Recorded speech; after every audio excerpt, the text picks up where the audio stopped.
Hello everyone, आज हम इस वीडियो में डिस्कस करेंगे एक वर्षीय पीजी कार्यक्रम के बारे में। मतलब कि हम देखेंगे एमएससी फर्स्ट ईयर के बारे में। इसमें 1 साल का ये कोर्स है। इसमें सेमेस्टर सिस्टम है। इसमें 2 सेमेस्टर होंगे, first sem and second same. First sem में हम देखेंगे कि इसमें हमें क्या क्या पढ़ना होगा। तो फर्स्ट जो है पेपर का नाम वो है पादप कार्यकी और जैव रसायन, जिसे हम बोल सकते हैं plant physiology and bio chemistry. इसी के साथ इसका प्रैक्टिकल भी होगा, जिसे अलग से करना है। फिर सेकंड है कोशिका विज्ञान, आनुवंशिकी और जैव सांख्यिकी, जिसे हम कह सकते हैं साइटोलॉजी, जेनेटिक्स एंड बायोस्टैटिक्स। तो इस प्रकार से हम फर्स्ट सेम में देखेंगे ये 2 पेपर और ये 2 प्रैक्टिकल। इसी के बाद सेकंड सेम की बात करें तो इसमें है आणविक जीव विज्ञान, जैव प्रौद्योगिकी और आनुवंशिक इंजीनियरिंग। इसी के साथ साथ इसमें प्रैक्टिकल भी शामिल है, molecular biology, biotechnology and genetic engineering. ये फर्स्ट है सेकंड सेम का जो फर्स्ट पेपर है। नेक्स्ट देखेंगे हम पादप पारिस्थितिकी और पर्यावरण, इकोलॉजी एंड एनवायरनमेंट। ये सेकंड सेम का सेकंड पेपर। इसी के साथ साथ इसमें प्रैक्टिकल भी शामिल है। इस वीडियो में हम फोकस करेंगे एमएससी फर्स्ट सेमेस्टर के बारे में।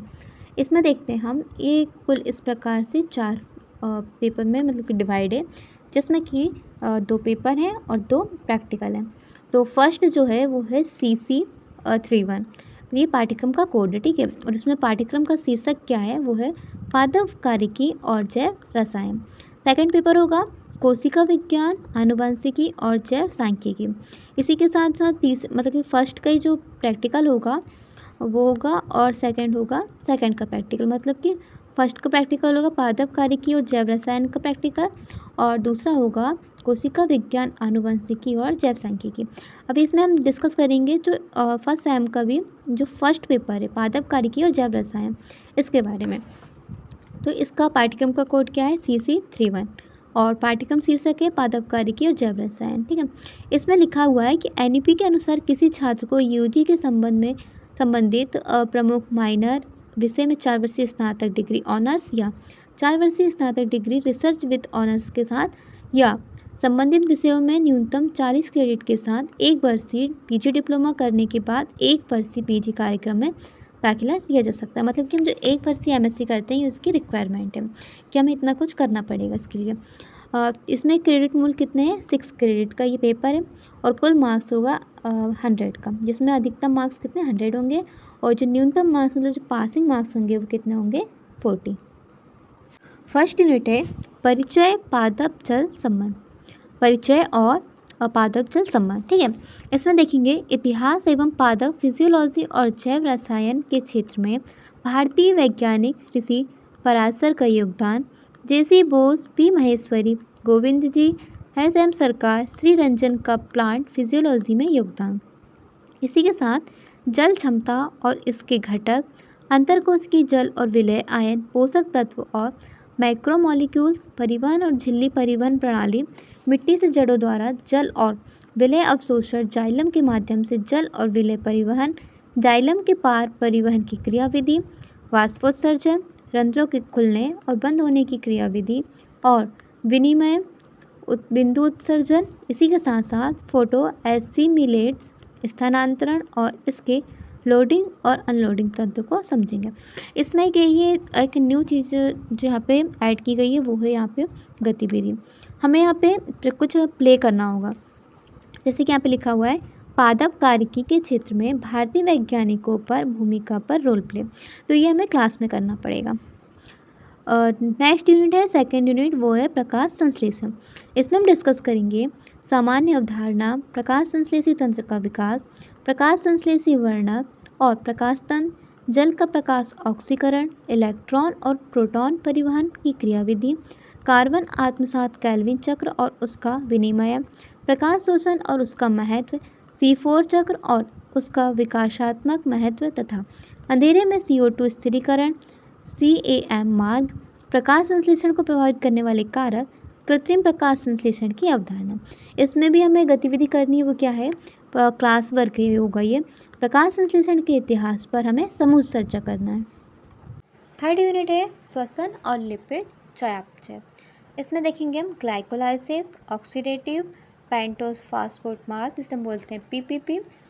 और महत्व, टीसीए चक्र माइटोकॉन्ड्रियल इलेक्ट्रॉन परिवहन और एटीपी संश्लेषण, एटीपी, FHDH, NADH2 का महत्व, ग्लाइकोसिलेट चक्र और इसका महत्व, लिपिड की संरचना और कार्य, झिल्ली लिपिड का संश्लेषण, संरचनात्मक और भंडारण लिपिड, फैटी एसिड, जैव संश्लेषण और ऑक्सीकरण, गतिविधि, टीसीए चक्र, पीपीपी, ग्लाइको ऑक्सीलेट चक्र पर चार्ट तैयार करना। ये हमारा क्या होगा, क्लास वर्क होगा गतिविधि का।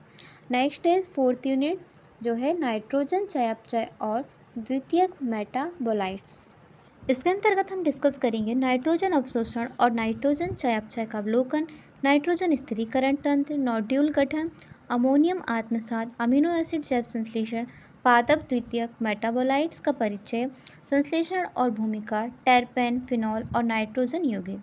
इसमें जो गतिविधि होगी वो क्या होगी, द्वितीयक मेटाबोलाइट्स पर समूह चर्चा होगी, मतलब कि ग्रुप डिस्कशन होगा, ठीक है, ये क्लासरूम पर होगा। नेक्स्ट है जो 5th यूनिट है वो होगी पादप हार्मोन और संवेदी photobiology, plant hormone and sensory phytobiology. इसके अंतर्गत हम पढ़ेंगे auxin, gibberellin, cytokinin, ethylene, abscisic acid, brassinosteroids, polyamine, jasmonic acid और सैलिसिलिक एसिड के जैव संश्लेषण, भंडारण, विघटन, परिवहन, और शारीरिक प्रभाव और क्रियाविधि। इसी के साथ साथ फाइटोक्रोम, क्रिप्टोक्रोम और फोटोट्रोपिन की संरचना, कार्य और क्रियाविधि, पेरियोडिज्म और जैविक घड़ियाँ। इसमें गतिविधियाँ क्या होगी कि विभिन्न प्रकार के पादप हार्मोन की संरचना, इतिहास और भूमिका पर चार्ट तैयार करना। नेक्स्ट यूनिट है 6 बीज विज्ञान और तनाव शरीर क्रिया विज्ञान, seed science and stress physiology. इसमें हम देखेंगे बीज की संरचना, बीज और परिपक्वता, बीज में भंडार का संश्लेषण, बीज अंकुरण की शरीर क्रिया विज्ञान और जैव रसायन, बीज अंकुरण को प्रभावित करने वाले कारक, बीज अंकुरण के चयापचय पहलू, बीज प्रसूति की क्रियाविधि, विनिमय और विघटन, जैविक और अजैविक तनाव के प्रति पौधों की प्रतिक्रिया, जल की कमी और सूखा प्रतिरोध, लवणता तनाव और प्रतिरोध, हिमीकरण, ताप और ऑक्सीडेटिव तनाव की अवधारणा। इसमें गतिविधि होगी बीज अंकुरण को प्रभावित करने वाले विभिन्न कारकों पर प्रायोगिक अध्ययन करना। तो इस प्रकार से हमने देखा जो MSc फर्स्ट सेम है इसकी फर्स्ट पेपर का सिलेबस।